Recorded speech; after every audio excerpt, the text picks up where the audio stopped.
નમસ્કાર મિત્રો, સ્વાગત છે તમારું આજના એક નવા વિડીયોમાં। તલાટી કમ મંત્રીની જે છે એ ભરતી માટે જે છે થોડા ફેરફારો કરવામાં આવી રહ્યા છે। આની ઓફિશિયલ નોટિફિકેશન ક્યારે આવશે અને આ નોટિફિકેશન દ્વારા શું શું ચેન્જીસ જે છે એમને કરવામાં આવ્યા છે, ત્યારબાદ કયા આની અંદર બે જે ચેન્જીસ કર્યા છે એના વિશે સંપૂર્ણ ચર્ચા કરીશું અને આની ભરતી ક્યારે આવશે એના પણ વિશે સંપૂર્ણ ચર્ચા આજે આપણે વિડીયોમાં કરવાના છીએ। તો વિડીયોને લાસ્ટ સુધી જરૂર જુઓ જેથી તમને આની સંપૂર્ણ ઇન્ફોર્મેશન જે છે એ મળી રહે। તો શરૂ કરીએ આજનો આ વિડીયો।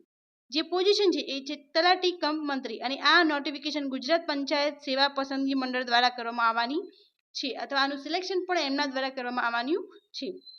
રેવન્યુ તલાટી ભરતી માટે બે મોટા ફેરફાર કરવામાં આવી રહ્યા છે। તો બે ચેન્જીસ જે છે એની અંદર કરવામાં આવી રહ્યા છે। લાયકાત અને વય મર્યાદામાં જે છે બદલાવ કરવામાં આવ્યો છે। લાયકાત અને વય મર્યાદા મતલબ તમે કેટલી એજથી કેટલી એજ સુધી જે છે એ અંદર અપ્લાય કરી શકો છો અને લાયકાતની અંદર હોઈ શકે 10th pass, 12th pass, graduation pass, post graduation pass. આ બંનેની અંદર જે ચેન્જીસ કરવામાં આવ્યા છે। રેવન્યુ ભરતી માટે સ્નાતક જે છે એ ફરજિયાત કરવામાં આવ્યું છે। મીન્સ સ્નાતક તમે હોવા જોઈએ, તમે ગ્રેજ્યુએશન કરેલું હોવું જોઈએ તો જ તમે અંદર ફોર્મ ફિલ કરી શકો છો। અગાઉ ભરતી માટે 12 પાસ ઉમેદવારો કરી શકતા હતા, તો આની અંદર જે છે પહેલા 12 પાસ ઉમેદવારો પણ કરી શકતા હતા, પરંતુ હવે જે છે ફિક્સ કરવામાં આવ્યું છે કે સ્નાતકના વિદ્યાર્થીઓ જ આની અંદર જે છે એપ્લાય કરી શકે છે। ત્યારબાદ વય મર્યાદામાં જે છે એ 33 વર્ષમાંથી 35 વર્ષ કરવામાં આવી છે, મતલબ 2 વર્ષનું તમને રિલેક્સેશન આપવામાં આવી રહ્યું છે। તમે 2 વર્ષ એક્સ્ટ્રાની તૈયારી કરી અને આની અંદર અપ્લાય કરી શકો છો। રેવન્યુ ડિપાર્ટમેન્ટ દ્વારા નોટિફિકેશન જે છે જાહેર કરી દેવામાં આવ્યું છે।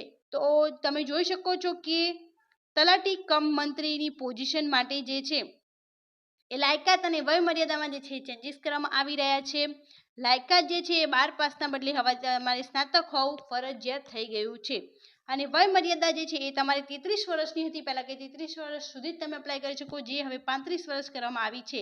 તો આ બહુ મોટા ફેરફાર કરવામાં આવી રહ્યા છે અને આના લીધે જે છે એ જે એપ્લિકન્ટ્સ હોય એમ બહુ મોટા ફેરફારો થવાના છે। બહુ બધા આની અંદર અપ્લાય નહીં કરી શકે, તો ગ્રેજ્યુએશન કરવું જે છે તમારે આની અંદર હવે ફરજિયાત રહેવાનું છે અને 33 નહીં પરંતુ જો કોઈ 34 કે 35 વર્ષનું હોય એ પણ આની અંદર અપ્લાય કરી શકે છે।